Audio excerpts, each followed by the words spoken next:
Hi, everybody. Today, I want to teach you about a symbol you are going to be seeing in your reading this week. A symbol is something we see in reading or writing that means something but doesn't make a sound. You already know a lot of symbols. A period is a symbol. That means you're at the end of a sentence. A question mark is a symbol. That means you're asking a question. It doesn't make a sound, but it means something. Quotation marks are symbols. Quotation marks mean somebody in your reading or writing is talking. Another symbol that we use a lot is an apostrophe. And that's what we're going to be talking about today. Earlier this year, you learned one way to use an apostrophe. That's when we learned about contractions. And I'm going to review that for a second. Contractions are when you take two words like I am and squish them together with an apostrophe to say I'm. I'm means the exact same thing as I am, but we squished them together. We took out the A and replaced it with an apostrophe, which looks a lot like a comma in the sky. Here's another example of a contraction. He did are our two words. We're going to squish them together. Now it says he'd.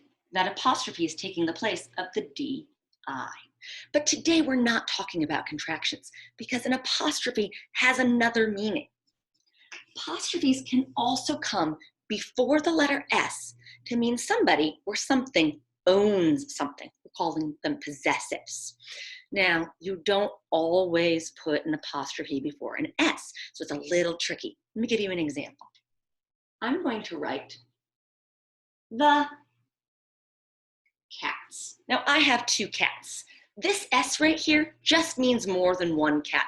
I could have 2 cats, 3 cats, 300 cats. It just means more than one. I don't need an apostrophe there, but I'm going to change my statement. Now it's going to say the cat's toy. And I only want to talk about one cat. The cat owns this toy. It's the cat's toy. So I put an apostrophe right there. That apostrophe is telling me that the toy belongs to the cat. This cats is plural, more than one cat. This cats means the cat owns something. I'm going to give you another example. We're going to use our friend Mason's name. Now, we have 2 Masons in our class. So if somebody said to me, how many Masons are in your class? I'd say 2 Masons, and I would write this way. I do not need an apostrophe. It's 2 Masons, more than one Mason. But let's say I was talking about Mason D. Mason D has a cat. And I wanted to say Mason's cat. Well, now I'm only talking about one Mason and he owns a cat. So I need an apostrophe right there. Mason's cat. Now we know the cat belongs to Mason. There are lots of examples of this. For instance, moms. In some family, you have more than one mom. So you would write that, moms. But in my family, I'm the only mom, and I like to drink tea, as you know. So if somebody said, where is mom's cup? You would change this to put an apostrophe right there. Now we know that the cup belongs to mom. My cup, I want my tea. So when you see an apostrophe here, it means somebody owns something else, not more than one.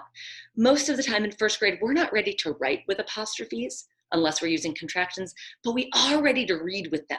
And in your reading this week, you will see lots of apostrophes. And again, what the apostrophe means in this sentence, or in this statement, or in this statement, is that someone owns something. Good luck reading, and feel free to email me if you have any questions.